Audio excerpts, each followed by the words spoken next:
And welcome, Hoosier fans, to this week's edition of Banner Monday, where we begin each week the best way that we know how, and that is by talking IU basketball and by talking Big Ten basketball. The season officially tips tomorrow, finally, so I figured this would be the best day to kick off Banner Monday again. And I don't know that we'll do every single Monday, but certainly most Mondays throughout the season. We will be right here, just as we were last year, talking IU basketball, previewing upcoming games, talking about the Big Ten. And this year, we are actually going to switch the order around a little bit. So if you joined us for Banner Monday last year, you know that we started out with the mailbag, and then we brought in Mike Decourcy for a weekly segment. But we are going to do that kind of in reverse this year. So Mike Decourcy from the Big Ten Network and the Sporting News, he's back once again this year to help us make sense of IU basketball, to help us make sense of the Big Ten. And so we're going to kick things off with him and then do the mailbag afterwards. So let's do it. Mike Decourcy is here. He's ready to talk hoops. And this year we have theme music for him. Mike, welcome back to the Assembly Call. I mean, it's perfect, you know, because we all want to be like Mike. By the way, is that the greatest sports commercial of all time? Like it is objectively, right? I don't know. I'm very partial to the Mayhem ones with the various college football themes they have. Oh, that's true. Those are good. I really dig those. They are. He's great, and the campaign is great. And the tailgater on his way to tailgating. That's a pretty good. It is good. It is good. Well, we're really happy that you're back. Thank you so much for doing this again this year. And I guess we should start out, you know, like we always do. Let's talk about the Hoosiers, and let's get your thoughts on Indiana as we head into the season. Obviously, dealing with some backcourt injuries right now, but as you kind of look out and kind of project this Indiana team, what do you expect from IU this year? Boy, that's a great question because I don't know what to expect. The way I would put it, the best way I can put it, is that the guys you are counting on to be answers remain questions. I think that's the best way to put it. And what I mean by that, Justin Smith, a guy who is a dynamic player, who could be an all Big Ten level defender, a game-changing defender, a glue guy, has not been a 100% committed player on the floor. His attention span goes. His commitment to executing what he's asked to do goes. And so there's that question. Devontae Green, a guy who I look at the best way to look at him is in a microcosm, the Ohio State game. Early in the game, did 3 or 4 things that were just baffling.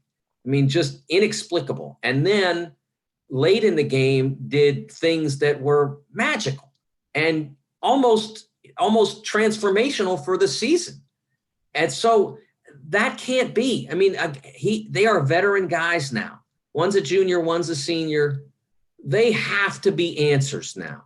If this team is going to move forward, they have to know that they're going to get 30 solid minutes out of Justin Smith, where every time out he is giving all his effort and all his attention toward winning basketball. And Devontae has to go out expecting to be a shot maker, a shot creator, a facilitator at times, and a guy that his teammates can count on to be great when they need him to be. And he doesn't have to be an all Big Ten level player. Maybe he will be. He doesn't have to be, but he has to be reliable.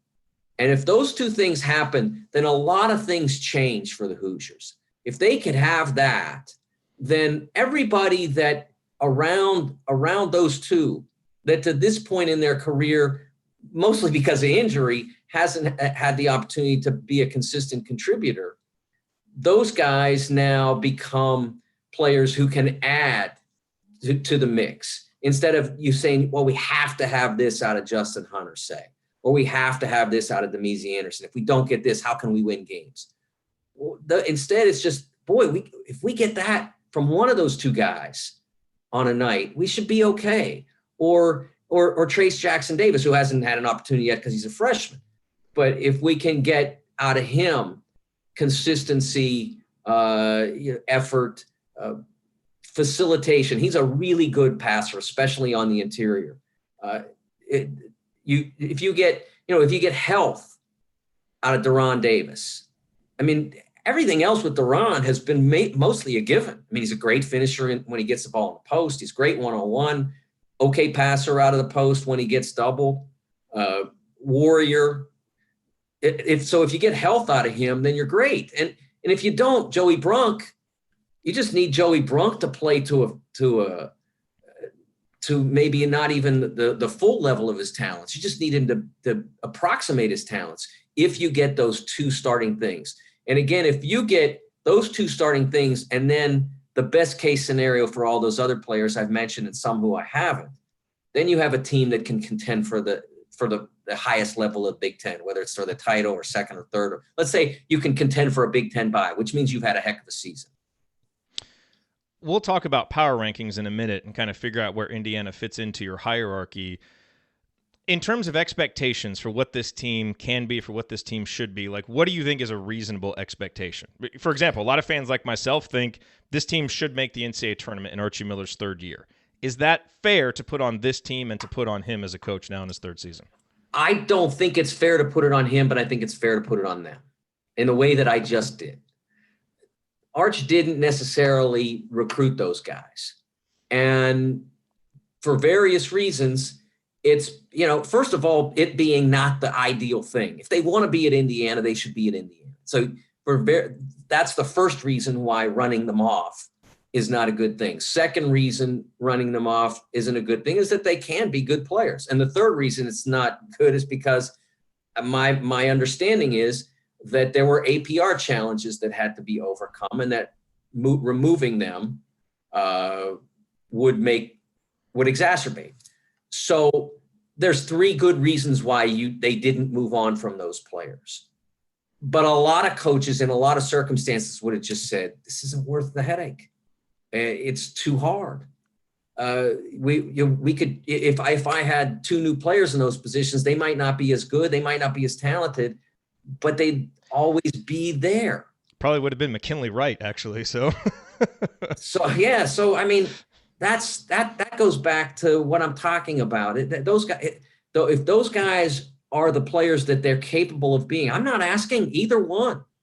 I'm not asking Devontae to come out and be Isaiah Thomas. I don't ever do that. As an analyst to Big Ten Network, I don't ever ask a player to do what he's not capable of doing.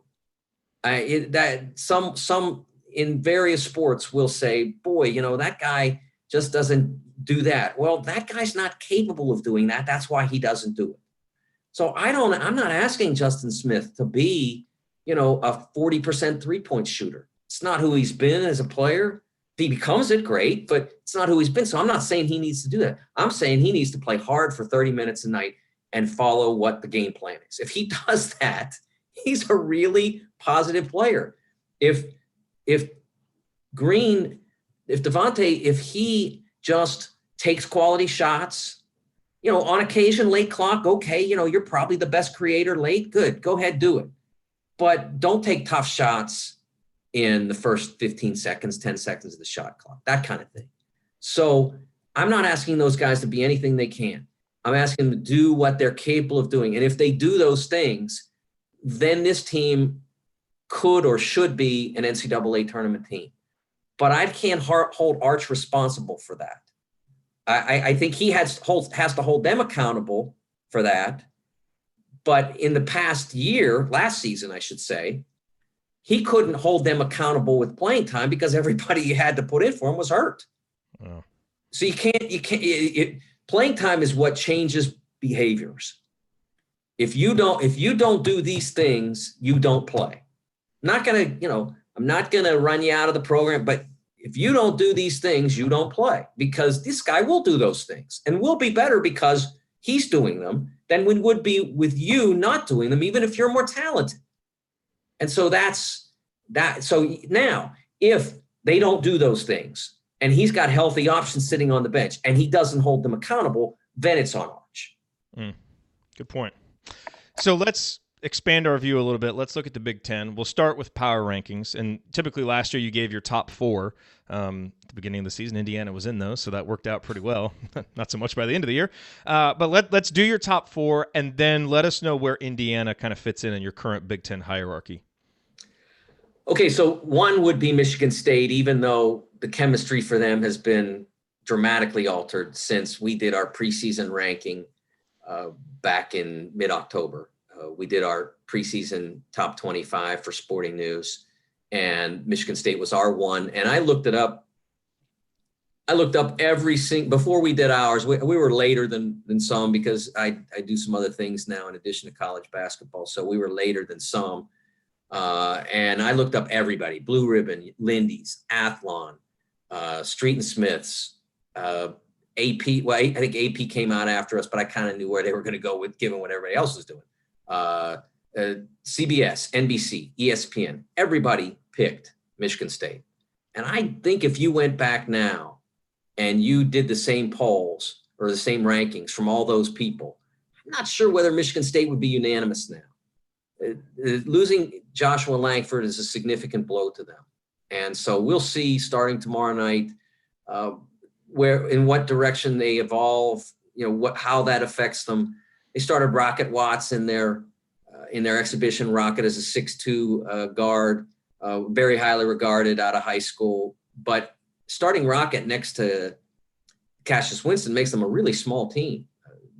They a lot smaller than a lot of big time programs. And Cash is not a great defender. I think we all know that. He's turned out to be a little better last year than he'd given us any indication he would be in the 2 prior years. But he's not a great defender. And so then you put a small freshman next to him, 6'2", I think, is Rocket. Doesn't necessarily bode well for them being a Michigan State style defensive team. So that's a problem. Gabe Brown, another option, terrific athlete, a really good shooter. I think they have some questions about, whether he does the Michigan State thing, so to speak. Does he chew nails, as I like to say? I don't know whether they feel that about him yet. Some of that might be confidence related. Being a freshman in that system, you're surrounded by so many good players, and you can't afford to dip, so you don't always get the longest run. So maybe if a longer run, he'll show it. But they have questions at that spot. Still, though, even given all those issues that Langford's absence creates, they still are a pretty clear favorite to win the league. After them, most people have been saying Maryland, and I think Maryland's very talented and certainly could finish second, but I prefer Ohio State at this point. I think Ohio State has a really solid core. In some ways, Ohio State and Maryland are a lot alike.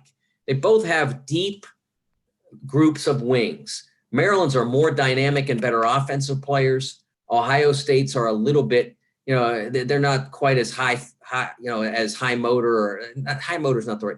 They're not quite as electric, but they're tougher. And I like to side with tougher.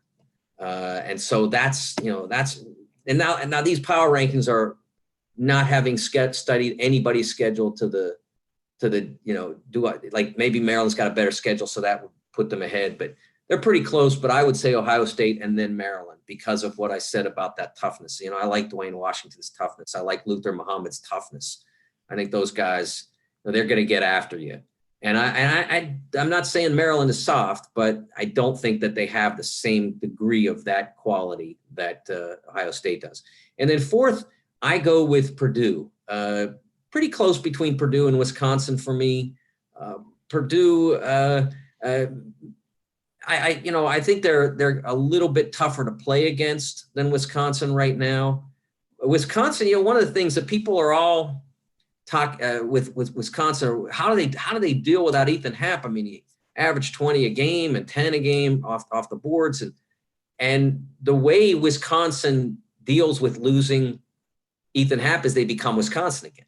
Because when Ethan was the player that he was, they had to abandon a lot of their principles and throw the ball in the post, which why wouldn't you? I mean, the guy was an automatic bucket if he caught it one-on-one. So they went away from a lot of what they did. With Nate Reavers, they can become more Wisconsin. And so if they stay healthy and if they get maybe some improved shooting from Brad Davison, and they get the kind of shooting that they got last year from Trice, then I think that they can be a strong fifth. Relative to Indiana, I think there's a group from 5, and I would include Wisconsin, but like I said, probably clearly at the top of this list, 5 down to about 11, maybe 12 in the league, that you just look at it, it's, okay, the best case scenario is this team finishes 5th or 6th. And the worst case scenario is they're down at the bottom third of the league and everybody's wondering, what the future is.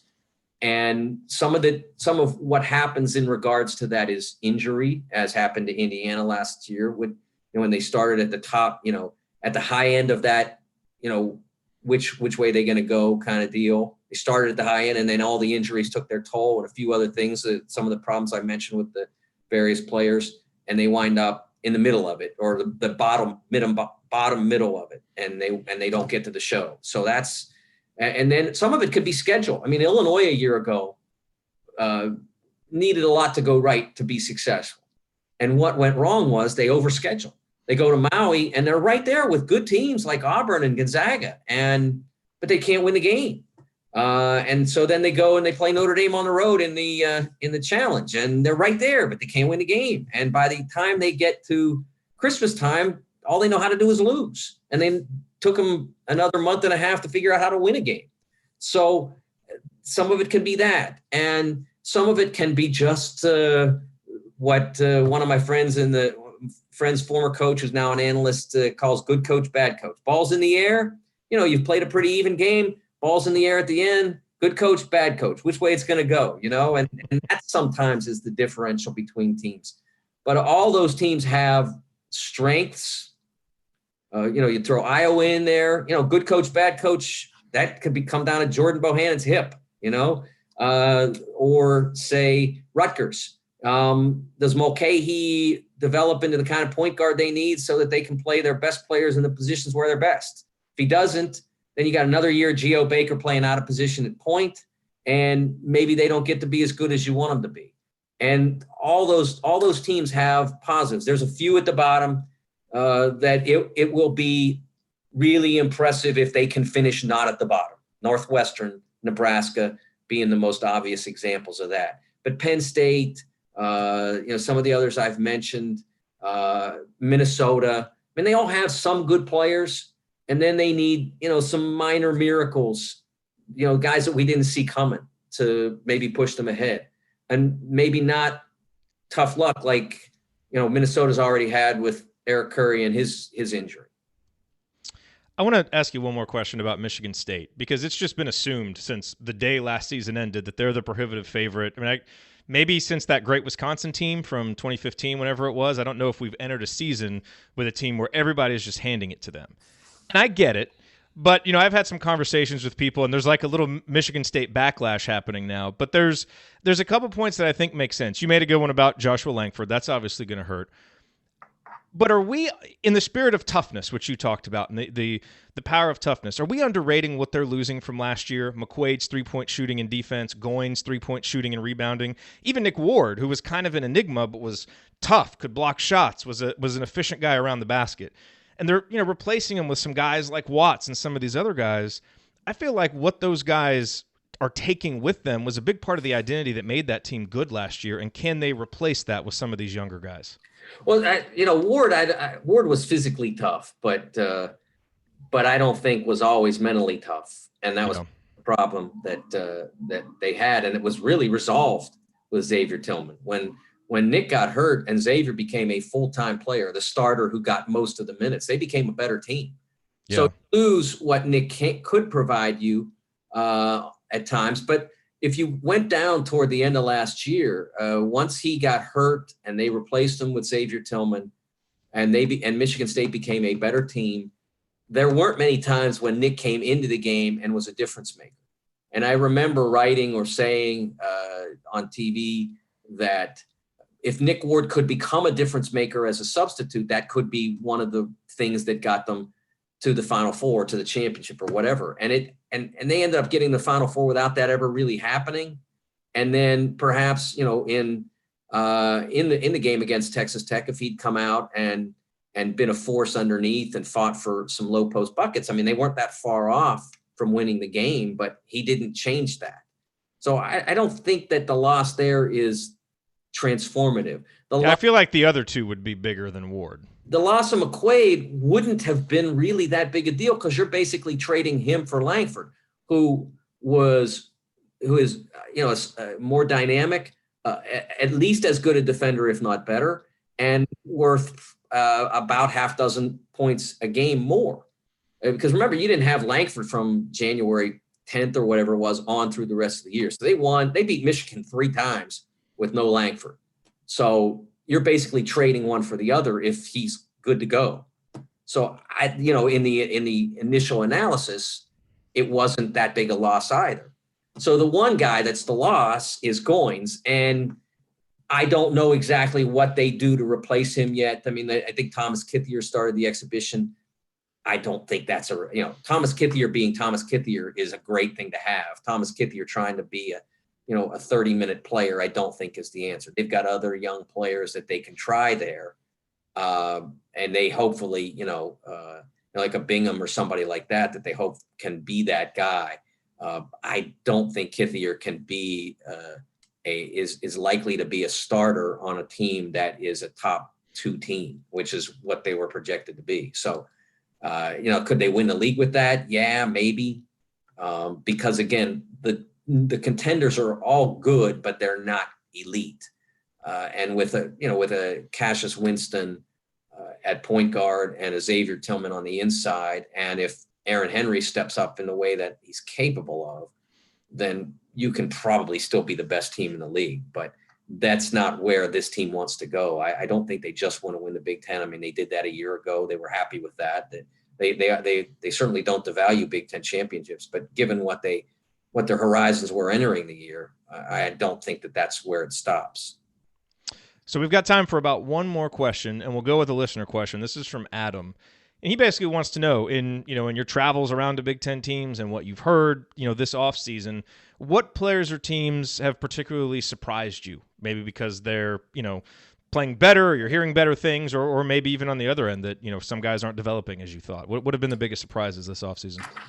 Well, I think that probably the biggest surprise that I've heard to date would be at Illinois, where they're trying to play 2 bigs. I think it maybe it isn't just limited to Illinois. The number of teams that are going to try to play 2 bigs this year, and that's not just centric to the Big Ten, but it's kind of the capital of it. The most obvious example of that might be Kansas. In terms of nationally, because they've got Azubuike and they're probably going to play him with Silvio De Sousa. But the idea of Purdue playing 2 bigs, with Matt Harms and Travion Williams, or Illinois playing 2 bigs with Bashanishvili moving over to power forward so that they can facilitate the arrival of their big freshmen. That's kind of really interesting to me, because the game had been trending so much toward the perimeter. And maybe by the end of the year, everybody's back to that because these guys can't guard the pick and roll or whatever. But this is an interesting year to do this because of the moving of the line back a foot plus, the moving the 3-point line back. That sort of changes the chemistry of the perimeter game. Maybe it creates a little more space for the bigs. Maybe it puts a little bit more pressure on teams to be able to get the ball to the baseline, if not to the rim.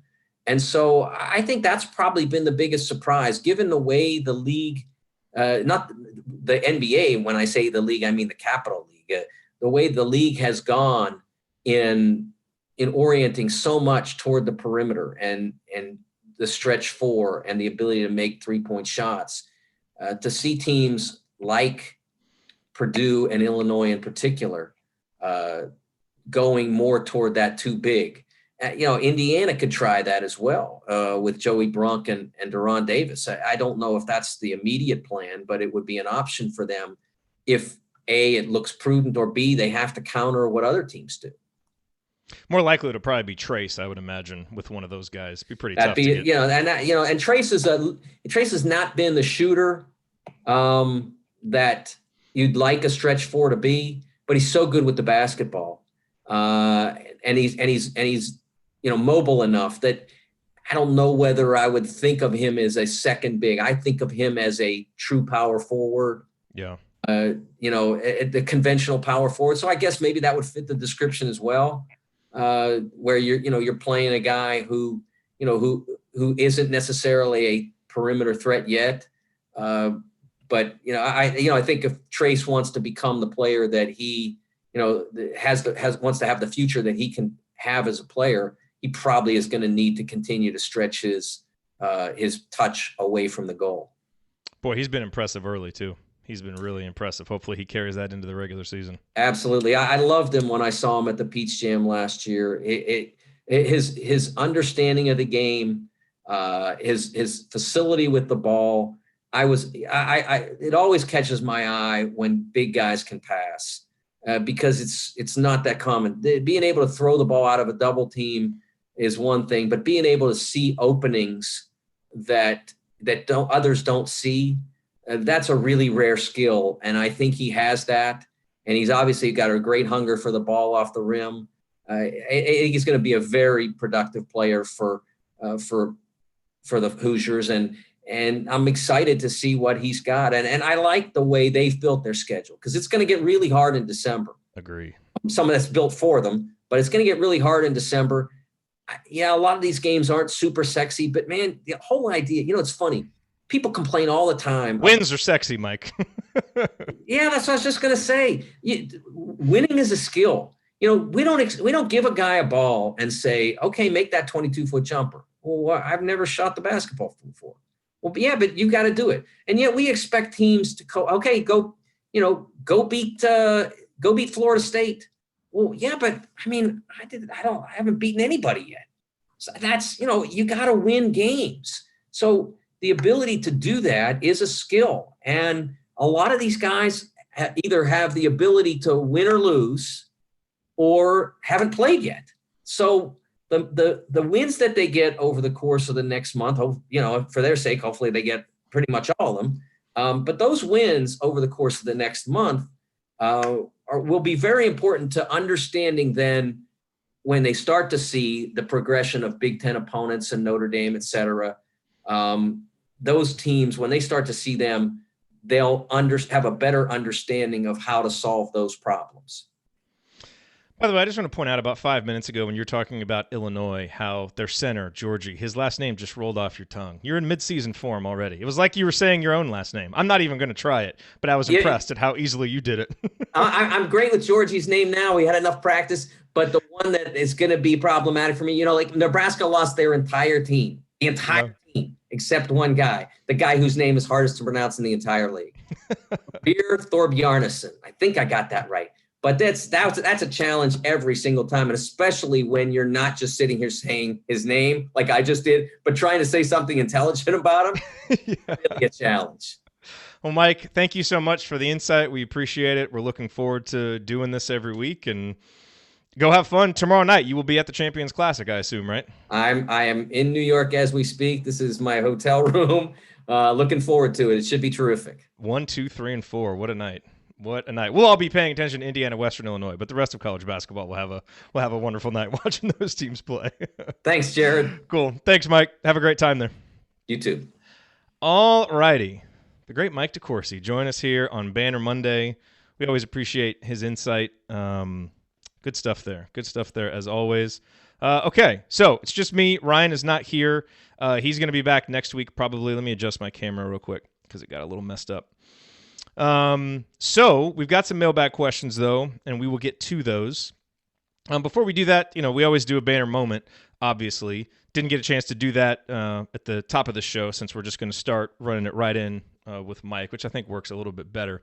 But really the banner moment for me came earlier today. Archie addressed the media. Al Durham addressed the media. We got injury updates, which I'll get to here real quick. But I really keyed in on something that Al Durham said, and credit to John Blau of the Herald Times who tweeted this out. Al was asked about the vibe of the team, and he said, quote, "We've upped it a notch. It's just a different vibe, and I feel like everybody's on the same page. I feel like we are ready to go to war with each other." And, that really stands out given the juxtaposition of this season to last season.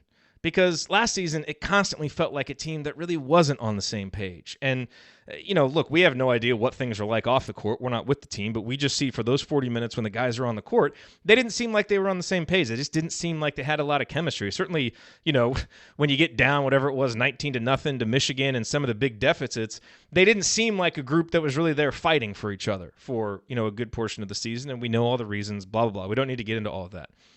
But and we heard some in the offseason about how it was good chemistry. It just didn't, manifest itself on the floor. Fine, whatever. What matters is on the floor. And so I think for Al to say that certainly matches what we've heard, and I think it matched to a certain extent what we saw even just in that first exhibition game, where, down to basically one guard and you're kind of struggling there early in the game. A Division II team takes a lead on you with 2.5 minutes left in the first half, and they really came out together in the second half and really played hard together and kind of refocused together. And so, we won't really know, if there's anything to this quote, obviously, until we start playing better teams and kind of see some games go. But, for your team's leader, your team's captain like Al Durham to come out and say that, I really take that as a good early sign. And probably, team captains across the country are saying things like that. But I especially like, we've upped it a notch. It's a different vibe. I don't know if he meant to compare it to last season, but it certainly sounded like a comparison to last season.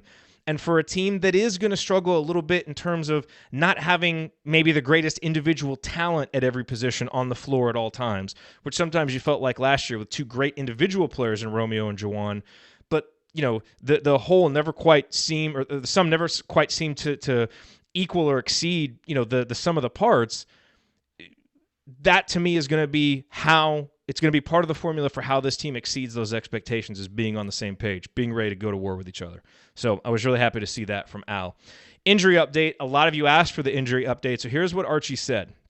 Heading into the Tuesday night game against Western Illinois, Devontae Green is out, dealing with that thigh issue. Apparently there's no timetable right now for his return. So that's a little concerning. This is now stretched out for longer than a month, it seems.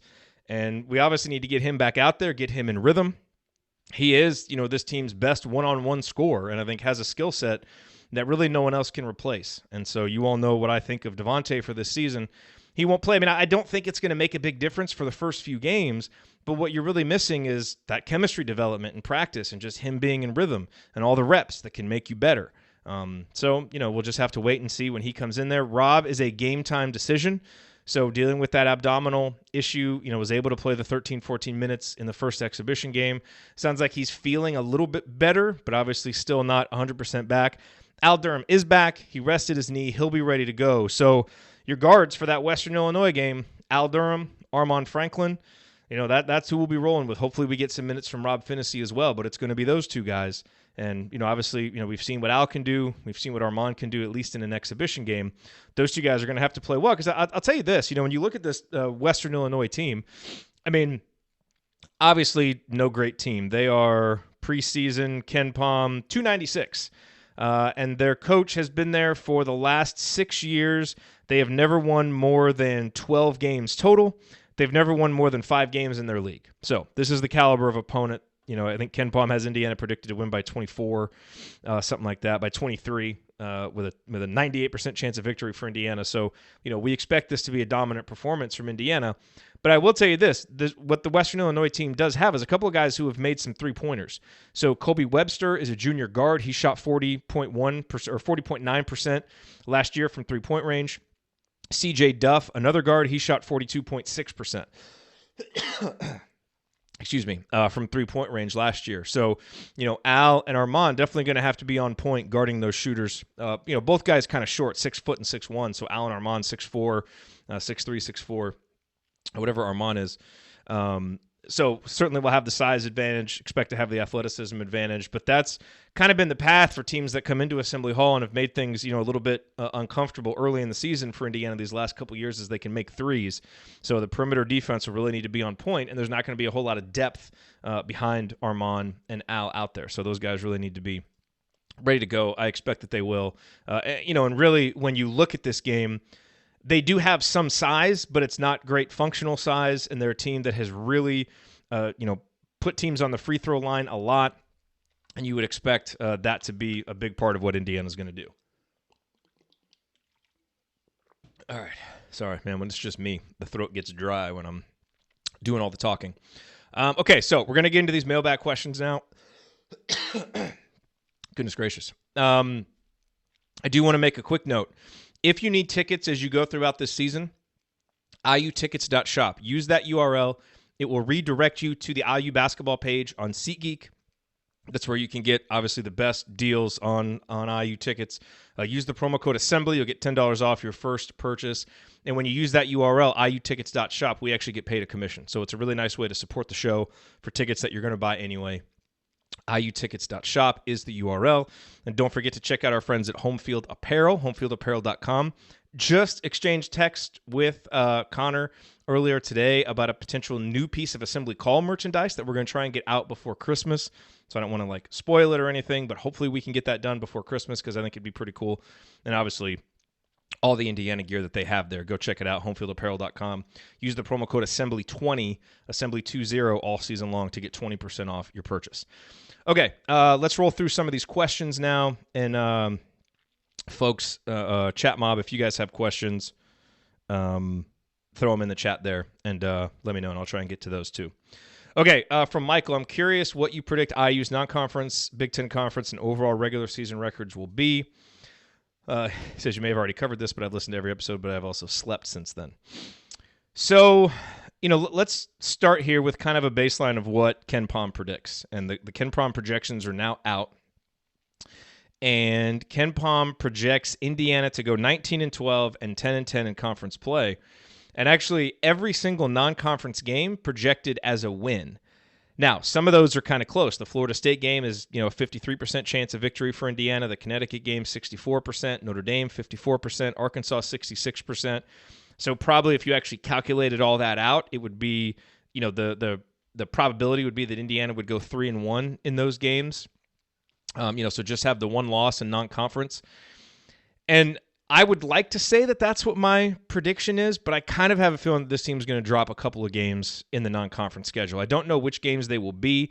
I don't necessarily think they're going to lose any of the ones in November, although that Louisiana Tech team is, preseason 110 on November 25th. So that's, certainly the toughest of all those games. But I'm just a little worried that when December hits, with how much our guards have been out, that concerns me a little bit. It concerns me that Rob's been out all month with this abdominal injury. It concerns me that Devontae Green has been out. And, those guys are now, once they get back, now they're going to be playing themselves into shape, playing themselves into rhythm. And, yeah, it's great that we're facing Western Illinois, Portland State, North Alabama, Troy, these teams that we should be able to beat. So I don't think we're going to drop any of those. But are we going to be fully in rhythm and ready to go by December 3rd when Florida State comes to town? By December 10th when we go on a neutral court to take on Connecticut? By December 21st when we face Notre Dame. These are not great teams, but they're certainly good enough teams to beat Indiana if Indiana delivers a B performance. And are we going to be at a point with those guys, with how important those guards are? I mean, our starting point guard and starting shooting guard projected, Rob and Devontae, are we going to be at a point with those guys where we're clicking on all cylinders? I don't know. I certainly think we'll get there by January and February, but I think December could be pretty rocky if those guys aren't getting back on the practice floor and getting back to 100% pretty soon. So if I had to bet money, I would say Indiana probably loses 2 non-conference games, goes 9-2 in the non-conference. Now, you've also got the Wisconsin game, the Nebraska game there in December. That Nebraska home game certainly should be a win. Although, we said that last year. We remember what happened in that game. But you would certainly think that would be a win with what Nebraska has. And, playing at Wisconsin, haven't won at the Kohl Center yet. So I certainly think it's possible. I don't think this Wisconsin team is great. But again, you win on the road with guards. Where's our guard rotation going to be on December 7th? I don't really know that yet. So as you project it forward into Big Ten play, Ken Pom with the 10-10 projection there, I think we'll be a little bit better than that. I think this team's going to come around toward the end of the year because I think it's going to take us some time to get the guards healthy. I think Jerome Hunter is going to be a guy who's going to be a lot better in January and then better than that in February and then hopefully even better than that in March. And we know how important he is. And I think he's got a chance to really, really impact this team. And I know we said that last year, but he wasn't able to get on the court. And this year he will be on the court. It's just a matter of, well, knock on wood, that he'll be able to stay on the court, but it's just a matter of him continuing to get better. So I think Indiana will get better than that. I think this team will win 20 games. I guess that's my, ultimately that's where I land. I think this team wins 20 games, which I guess puts them at 20-11. And like I said, I think they'll lose a couple in the non-conference. I think they may even drop one or two early in conference play, but I think they project as a team, given good health, if they can get healthy, that will get better as the season goes along. Now we'll see. Talk is cheap this time of year, but that's just kind of what I see. But to get to this question that we had come in from Bill, with both Green and Finney missing most of October practice time and only 11 scholarship players, how much ground are we losing to other teams in the conference? How long will it take to build team chemistry and cohesiveness? Individual improvement takes stiff competition, especially in practice time. And that's kind of the wild card for this season, especially the early part of the season. So there are other teams dealing with injuries. I think I saw Louisville, Malik Williams, and somebody else is out for a month. Like, this happens. It just so happens that the injuries for Indiana right now are concentrated in the one area where we don't have as much depth and, with two of the three or four most important players on the roster and Rob Finney and Devontae Green. And that's where the concern comes in. So I'm concerned about it. I am. And, obviously, we'll have to take each game as it comes and kind of see how guys look and see when they're able to come back. But it's, Archie even used the word concerning, and I think he was right about it. So it makes it a little bit harder to project. I would be a little bit more bullish on what this team could do in the non-conference and early in conference play if, we kind of just had, those guards ready to go like we kind of thought we would all offseason. JD wants to know if it's possible to donate his hamstring to Devontae. Can't promise it's any good, but it is healthy-ish. Sounds like it might be better than what Devontae has right now. So I don't think it's possible, but we all would certainly we do appreciate that sacrifice that you would be willing to make, JD. So thank you. From the Outsider says, through additions, losses, maturations, redefined roles, and whatever other factors, which position on this year's roster is the most marginally improved and which needs the most improvement in comparison to last year? He says, example, shooting guard may be apparent with Romeo Langford gone, but Devontae Green may limit that loss. It's interesting. I mean, I kind of feel like Romeo ended up playing a lot more of the quote-unquote 3 last year, just kind of really that wing score. And I think that's really how you kind of look at it now is ball handlers, wings, and bigs. It's harder to look at it as just point guard, shooting guard, small forward, power forward, center, especially this year. Like, what is Justin Smith? He's going to play some 3. He's going to play some 4. What is Trace Jackson Davis? He's going to play some 4. He's going to play some 5. What is Al Durham? He's going to play 1, 2, and 3. What's Jerome Hunter? He may end up he and Demezi may play some 2 tomorrow night, quote unquote, that traditional. So, I don't know that I want to get into as much which position, but, I will say this, in terms of things that I think Indiana is going to be better at this year. I think one thing that I think we're going to be a lot better at is, and I think this is really important, is the aggressiveness of our interior defense early in games. I feel like last year, Indiana gave up a lot of buckets early in games. Well, really one of two things happened. Either we played pretty aggressive defense and got fouled, and then Juwan Morgan had to leave the game, like against Arkansas, and we really struggled on offense, or we just played very passively defensively and would just get run out of the building before the game basically even started. And if you go into a game fearing picking up your first foul, and that's causing you to not play as aggressive because your team can't stand to not have you on the court, I feel like that mentality seeps into everybody. So I feel like the interior defense with Joey Brunk, Deron Davis, Trace Jackson Davis, Race Thompson, Justin Smith, like all these bodies that you can run out there that are all good defenders, I like what we're going to be able to do from a toughness and aggressiveness down low. Now, we might have just flipped the problem And now we're going to have an issue with, with our guard defense, which I really thought aggressive on-ball defense was going to really spearhead a defensive improvement. Well, if you only have Al and Armand and a wounded Rob Finney, those guys maybe can't take as many chances. But again, those guys aren't picking up as many fouls anyway, so I don't think it's as big of a deal.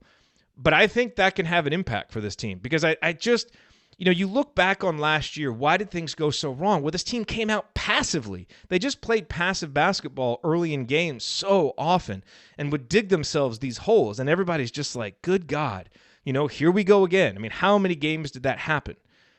And I don't see that happening. The first half against, in the exhibition game against Gannon wasn't great, but I did like the aggressiveness that they came out from the opening tip. I mean, they came out and ran, and they played hard, and they were playing tough early in that game.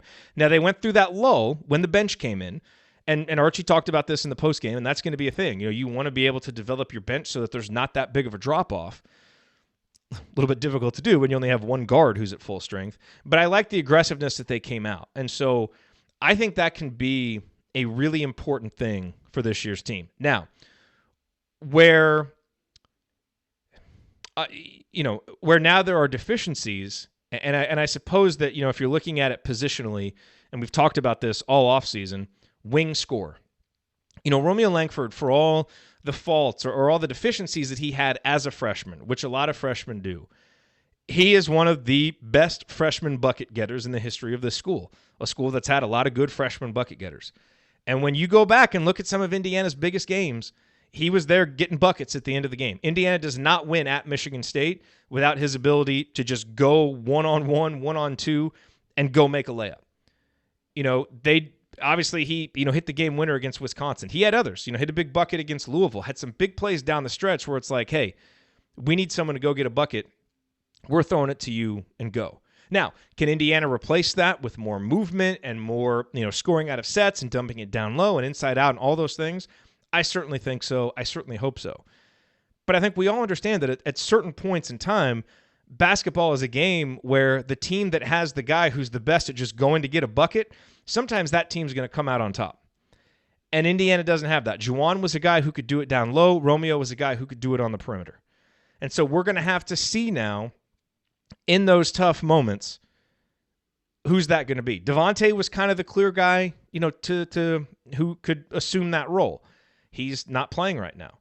Jerome Hunter is a guy with inside-out skills who maybe could be that guy. We certainly haven't seen him, in any kind of rhythm yet. It's going to take him some time. So that, to me, is what's going to be really interesting to see now. What does Indiana do? But think about the Northwestern game. They gave it to, Romeo cleared out. He went in and made the bucket. I mean, that happened a lot last year. And so it's easy to talk about, some of the things that, we're going to be a better three-point shooting team without he and Juwan and this, that, and the other. And all of those things are true. But sometimes you got to have a guy to go get a bucket. Who are those guys going to be now? Because the offense is going to stagnate sometimes, and the transition opportunities are going to dry up. And, the three-point shots may not be falling. Who's going to be that guy like Romeo at the end of the first half of the Penn State game to just go rattle off like 10 straight points? Where's that guy? Hopefully Devontae can be that guy. So that is what I think is, Indiana's not going to have this year, but I like the fact that I really think they're going to be able to come out and play with more aggressiveness from the get-go, again, assuming health. And that seems to be kind of a dangerous assumption right now with this program, unfortunately. Robert, what are your three-point percentage predictions for Rob, Al, Devontae, Armand, and Jerome this year? I put a little bit of thought into this. Devontae, I think he's going to shoot about 37.5%. That's less than last year. He shot a little over 40% last year. I think he shot 43% as a freshman. I think it'll be a little bit down, but still good. I just think at a higher volume, he'll probably have a little bit of a lower efficiency, but that's fine. You'll take that trade-off. So I think he'll be about 37.5%, plus obviously the longer line is going to affect percentages a little bit, you would think. For Rob, I think he'll be about 35%. He was at 40+% before the concussion, ended the year at 31%. So I just kind of look at probably somewhere in between those extremes is where he really is as a shooter, which is what he kind of projected as, from his high school days. So I think he'll be about 35%. Al shot 34.8% last year. I say he'll be right there. I think he's a better shooter now, but the longer three-point line, and he'll probably take more shots. So he may not be able to be as selective with his three-point opportunities this year as last year, or he may not want to be. He may just get a higher volume, and typically at a higher volume, the efficiency is going to go down a little bit. So I think right there, although I think that's one of all of these, that's the one that I think has the most room to improve, especially given, what Coach, told us about his shot mechanics from being there before the Gannon game. I think that's the one that has the most room to actually go up, since that is exactly what he shot last year. Armand, I would project about 33%. He was a 39% shooter in high school, but he's now going to be, playing college basketball, longer three-point line, bigger athletes. He's a good shooter, not a great shooter, so I think he'll be right around there, and that'd be fine given the other things that he gives you. For Jerome Hunter, I'm going to predict 28%, but I think it'll be a lot better in Big Ten play. I think given the small sample size that we've seen at Hoosier Hysteria and Gannon, his shot is really off right now. It looks good, like the release, everything about it. I think he's got a really pretty jump shot.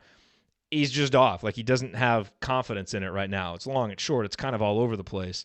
So I think it's going to take him a little while to get acclimated. But I think once he does, that's a guy who could be shooting 35, 36%. I just think, he'll probably miss a bunch in the beginning, and then it'll take him some time to get going. So overall, you kind of look at all that and maybe try and average it out a little bit, plus whatever Justin Smith does and maybe what Demezy Anderson does.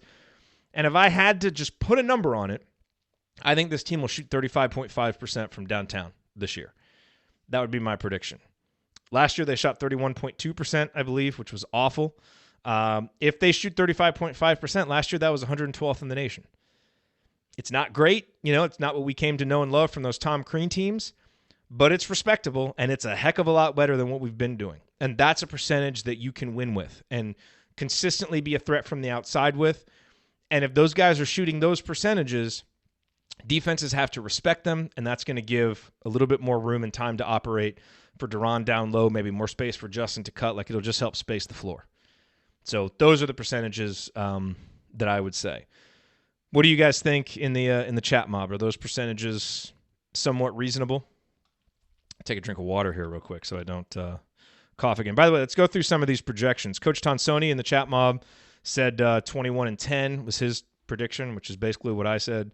He said 10-1 non-conference, 11-9 in the conference. Aaron Schifron said 10-10 in conference. He said 19-12, which is exactly what Ken Pom predicted. Let's see. Okay, no one else put their projections out there. So that's what I think. My question for you is, what do you think? As you listen to this, send us a tweet at Assembly Call. I'd love to know what your predictions are for the season. We'd love to know what what do you think of the 3-point percentages, and what do you think are the areas of this team that are most improved, and they're going to be the biggest deficiencies. Let me know that as well.